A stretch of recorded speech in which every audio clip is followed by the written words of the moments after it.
ಮೈಸೂರಲ್ಲಿ ಅನ್ಯ ಧರ್ಮೀಯರ ನಡುವೆ ಹಿಂಸಾಚಾರ ಶುರುವಾಗಿದೆ. ಡಿಜೆ ಹಳ್ಳಿ ಕೆಜೆ ಹಳ್ಳಿ ಬಳಿಕ ರಾಜ್ಯದಲ್ಲಿ ಮತ್ತೊಂದು ಗಲಾಟೆ. ಮೈಸೂರಲ್ಲಿ ಅನ್ಯ ಧರ್ಮೀಯರ ನಡುವೆ ಹಿಂಸಾಚಾರ ನಡೆದಿರುವಂತದ್ದು.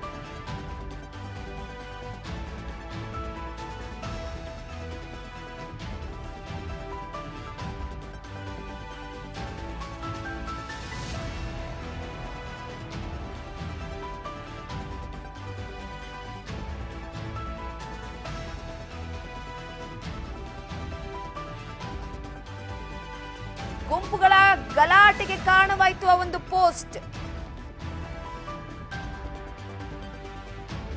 ಸಾಮಾಜಿಕ ಜಾಲತಾಣದಲ್ಲಿ ಪೋಸ್ಟ್ ಹಾಕಿದ್ದಕ್ಕೆ ಹಿಂಸಾಚಾರ ನಡೆದಿರುವಂತದ್ದು. ಡಿಜೆ ಹಳ್ಳಿ ಕೆಜೆ ಹಳ್ಳಿ ಬಳಿಕ ರಾಜ್ಯದಲ್ಲಿ ಮತ್ತೊಂದು ಗಲಾಟೆ. ಮುಸ್ಲಿಂ ಧರ್ಮಗುರುಗಳ ಬಗ್ಗೆ ಅವಹೇಳನಕಾರಿಯಾಗಿ ಪೋಸ್ಟ್ ಹಾಕಲಾಗಿತ್ತು. ಯುವಕನೊಬ್ಬನಿಂದ ಮುಸ್ಲಿಮರ ಬಗ್ಗೆ ಅವಹೇಳನಕಾರಿ ಪೋಸ್ಟ್ ಮಾಡಲಾಗಿತ್ತು. ಸೊ ಈ ಹಿನ್ನೆಲೆಯಲ್ಲಿ ಗಲಾಟೆ ಶುರುವಾಗಿದೆ. ಮೈಸೂರಿನಲ್ಲಿ ನಡೆದಿರುವಂತಹ ಘಟನೆ. ಪೊಲೀಸ್ ಠಾಣೆಯ ಮುಂದೆ ಚೀರಾಟ ನಡೆಸಲಾಗಿದೆ. ಧಿಕ್ಕಾರದ ಸುರಿಮಳೆಗೈಲಾಗಿದೆ. ಗುಂಪುಗಳ ಗಲಾಟೆಗೆ ಕಾರಣವಾಗಿದೆ ಆ ಒಂದು ಪೋಸ್ಟ್. ಸದ್ಯದ ಮಟ್ಟಿಗೆ ಸಾಮಾಜಿಕ ಜಾಲತಾಣ ಅನ್ನುವಂಥದ್ದು ಎಷ್ಟೋ ರೀತಿಯ ಹಿಂಸಾಚಾರಗಳಿಗೆ, ಕೊಲೆಗಳಿಗೆ ಕಾರಣವಾಗಿದೆ. ಗಮನಿಸ್ತಾ ಇರಬಹುದು ನೀವು, ಪೊಲೀಸ್ ಠಾಣೆಯ ಮುಂದೆ ಜಮಾಯಿಸಿರುವಂತಹ ಜನರನ್ನ ಅನ್ಯ ಧರ್ಮಗಳ ನಡುವೆ ಹಿಂಸಾಚಾರ ನಡೆದಿದೆ. ಮುಸ್ಲಿಂ ಧರ್ಮಗುರುಗಳ ಬಗ್ಗೆ ಅವಹೇಳನಕಾರಿಯಾದಂತಹ ಪೋಸ್ಟ್ ಹಾಕಿದ್ರು ಅನ್ನೋ ಕಾರಣಕ್ಕೆ ಹಿಂಸಾಚಾರದ ಸ್ವರೂಪವನ್ನ ಪಡೆದಿರುವಂತದ್ದು. ಅದರ ಜೊತೆಗೆ ಗುಂಪುಗಳ ನಡುವೆ ಗಲಾಟೆ ಶುರುವಾಗಿದ್ದಲ್ಲದೆ ಮಾತಿನ ಚಕಮಕಿ ನಡೆದು ಪೊಲೀಸರ ಮೇಲೆ ಕಲ್ಲು ತೂರಾಟ ನಡೆದಿದೆ. ಸಾಕಷ್ಟು ಜನ ಅಲ್ಲಿರುವಂತಹ ಹಿನ್ನೆಲೆಯಲ್ಲಿ ಮುಸ್ಲಿಮರು ಹಾಗೆ ಅನ್ಯ ಧರ್ಮೀಯರು ಕೂಡ ಜಮಾಯಿಸಿದ್ದಾರೆ. ಸೊ ಪ್ರಮುಖವಾಗಿ ರಾತ್ರೋರಾತ್ರಿ ಈ ಘಟನೆ ನಡೆದಿರುವಂತದ್ದು. उसके वास्ते जब तक उसे सज़ा नहीं मिलती, कानून में कड़ी से कड़ी सज़ा नहीं मिलती, तब तक हर एक नौजवान इसका मुतालबा करता।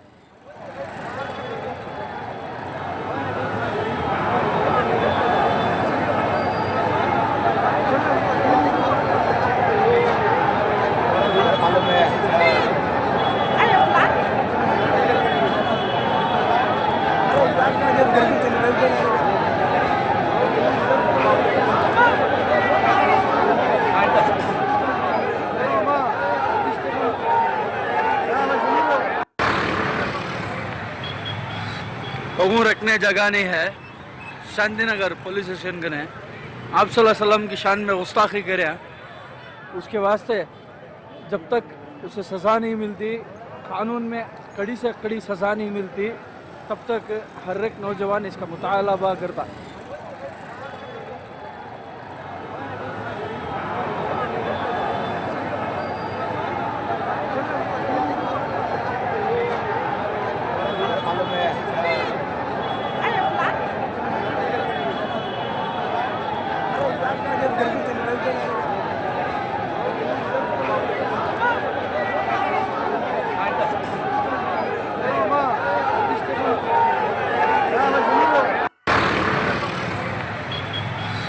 कहूँ रखने जगह नहीं है। शांतिनगर पुलिस स्टेशन ने आप सल्लल्लाहु अलैहि वसल्लम की शान में गुस्ताखी करे। उसके वास्ते जब तक उसे सज़ा नहीं मिलती, कानून में कड़ी से कड़ी सज़ा नहीं मिलती, तब तक हर एक नौजवान इसका मुतालबा करता।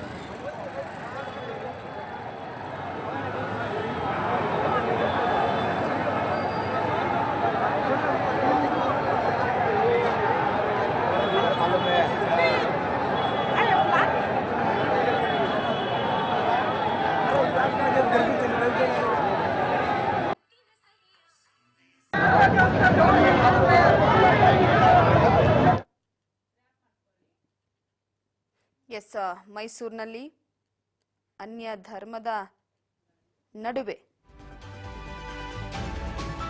ಮೈಸೂರಿನ ಕಲ್ಯಾಣಗಿರಿ ಯುವಕನಿಂದ ಅವಹೇಳನಕಾರಿ ಪೋಸ್ಟ್ ಹಾಕಲಾಗಿತ್ತು.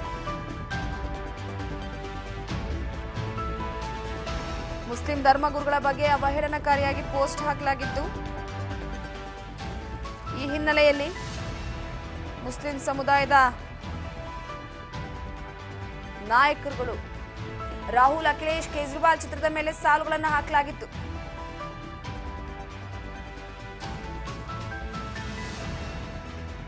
ಧರ್ಮಗುರುಗಳ ಸಾಲುಗಳನ್ನ ಉಲ್ಲೇಖಿಸಿ ಅವಹೇಳನಕಾರಿ ಪೋಸ್ಟ್ ಮಾಡಲಾಗಿತ್ತು. ಆ ಯುವಕರನ್ನ ಬಂಧಿಸುವಂತೆ ತಡರಾತ್ರಿ ಯುವಕರು ಗಲಾಟೆಯನ್ನ ನಡೆಸಿರುವಂಥದ್ದು.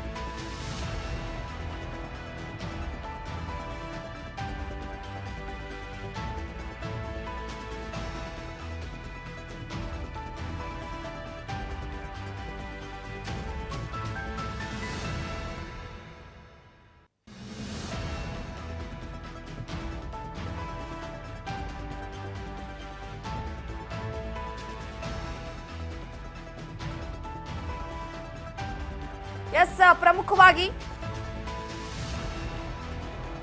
ಈಗಾಗಲೇ ಸದ್ಯದ ಮಟ್ಟಿಗೆ ಧರ್ಮಗಳ ನಡುವೆ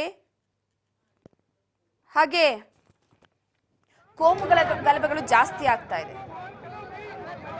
ಈಗ ಧರ್ಮಗುರುಗಳ ಬಗ್ಗೆ ಮುಸ್ಲಿಂ ಸಮುದಾಯದಲ್ಲಿ ಅತಿ ಹೆಚ್ಚಾಗಿ ನಂಬಿಕೆಯನ್ನ ಇಟ್ಕೊಂಡಿರ್ತಾರೆ, ಅವರ ಆಜ್ಞೆಗಳನ್ನ ಪಾಲಿಸ್ತಾರೆ, ಅವರ ಮಾತನ್ನ ತಪ್ಪಲ್ಲ.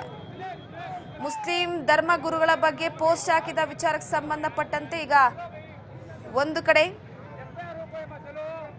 ಇಡೀ ಮುಸ್ಲಿಂ ಸಮುದಾಯವೇ ಸಿಡಿದೆದ್ದಿರುವಂಥದ್ದು. ಅಂದ್ರೆ ಮುಸ್ಲಿಂ ಧರ್ಮದ ಗುರುಗಳ ಬಗ್ಗೆ ಏನು ಅವಹೇಳನಕಾರಿ ಪೋಸ್ಟ್ ಹಾಕಿದ್ರು, ಅದು ರಾಹುಲ್, ಅಖಿಲೇಶ್ ಮತ್ತೆ ಕೇಜ್ರಿವಾಲ್ ಚಿತ್ರದ ಮೇಲೆ ಸಾಲುಗಳನ್ನ ಬರೆದು ಹಾಕಲಾಗಿತ್ತು.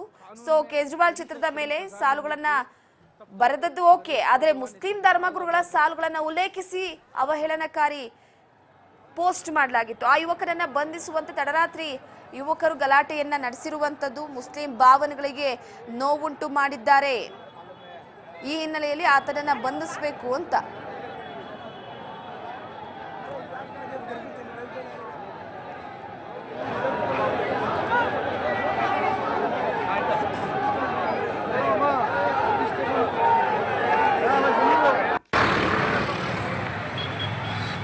पगू रखने जगह नहीं है।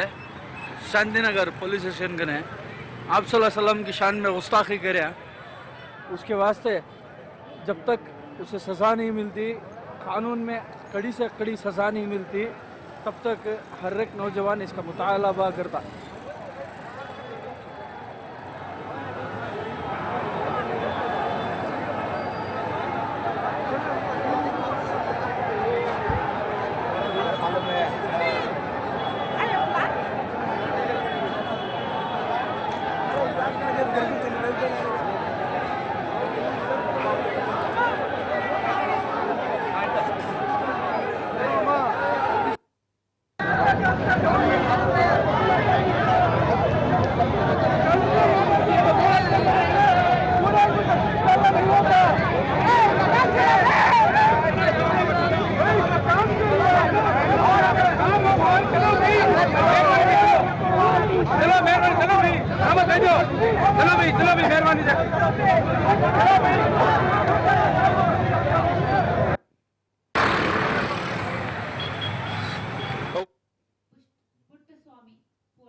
ಎಸ್, ಈ ಬಗ್ಗೆ ಮತ್ತಷ್ಟು ಅಪ್ಡೇಟ್ ಕೊಡ್ತಾರೆ ನಮ್ಮ ಪ್ರತಿನಿಧಿ ಪುಟ್ಟಸ್ವಾಮಿ ಸಂಪರ್ಕದಲ್ಲಿದ್ದಾರೆ. ಪುಟ್ಟಸ್ವಾಮಿ ಅವರೇ, ಈಗ ಸದ್ಯದ ಮಟ್ಟಿಗೆ ರಾತ್ರೋರಾತ್ರಿ ಒಂದು ಅವಹೇಳನಕಾರಿ ಪೋಸ್ಟ್ ಇಷ್ಟೆಲ್ಲ ಅವಾಂತರಗಳಿಗೆ ಕಾರಣವಾಗಿರುವಂತದ್ದು. ಆತ ಸೋಷಿಯಲ್ ಮೀಡಿಯಾದಲ್ಲಿ ಏನಂತ ಮುಸ್ಲಿಂ ಧರ್ಮಗುರುಗಳ ಬಗ್ಗೆ ಅವಹೇಳನಕಾರಿ ಪೋಸ್ಟ್ ಹಾಕಿದ್ದ, ಅಂದ್ರೆ ಏನ್ ರೈಟಿಂಗ್ ಹಾಕಿದ್ದ, ಹಾಗೆ ನಿನ್ನೆ ರಾತ್ರಿ ಯಾವ ರೀತಿಯಾದಂತ ಉದ್ವಿಗ್ನ ಪರಿಸ್ಥಿತಿ ಉಂಟಾಗಿತ್ತು, ಈ ಬಗ್ಗೆ ಮಾಹಿತಿ ಕೊಡೋದಾದ್ರೆ.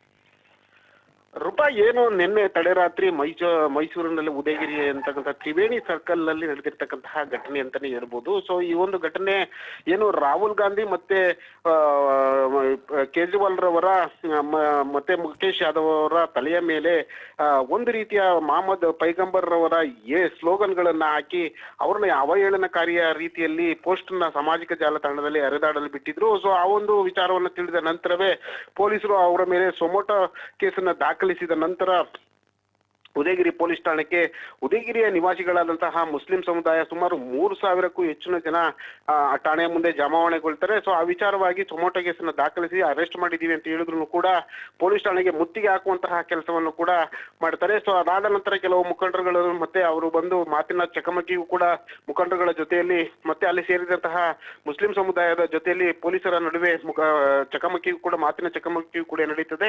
ಸೊ ಆ ಒಂದು ಸಂದರ್ಭದಲ್ಲಿ 3,000 ಜನರನ್ನ ಚದುರಿಸುವ ನಿಟ್ಟಿನಲ್ಲಿ ಪೊಲೀಸರು ಏನು ಗಾಳಿಯಲ್ಲಿ ಗುಂಡನ್ನು ಕೂಡ ಹಾರಿಸ್ತಾರೆ.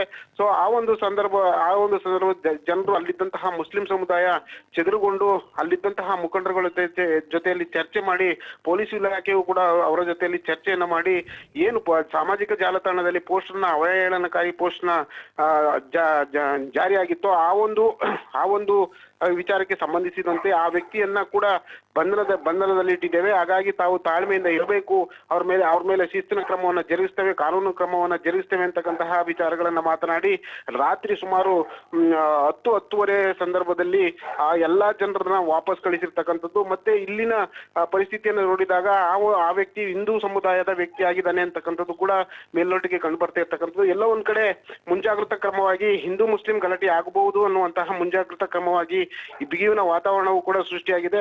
ಸೊ ಆ ಮುಂಜಾಗ್ರತಾ ಕ್ರಮದಿಂದಾಗಿ ಸಾವಿರಾರು ಪೊಲೀಸರನ್ನ ಇಲ್ಲಿ ನಿಯೋಜನೆ ಮಾಡಿ ಯಾವುದೇ ರೀತಿಯ ಅಹಿತಕರ ಘಟನೆಗಳು ನಡೆಯಬಾರದು ಅನ್ನುವಂತಹ ಹಿತದೃಷ್ಟಿಯಿಂದ ಪೊಲೀಸ್ ನಿಯೋಜನೆಗೊಂಡಿರ್ತಕ್ಕಂಥದ್ದು ರೂಪ. ಎಸ್, ಥ್ಯಾಂಕ್ ಯು ನಿಮ್ಮೆಲ್ಲ ಮಾಹಿತಿಗಾಗಿ ಪುಟ್ಟಸ್ವಾಮಿ.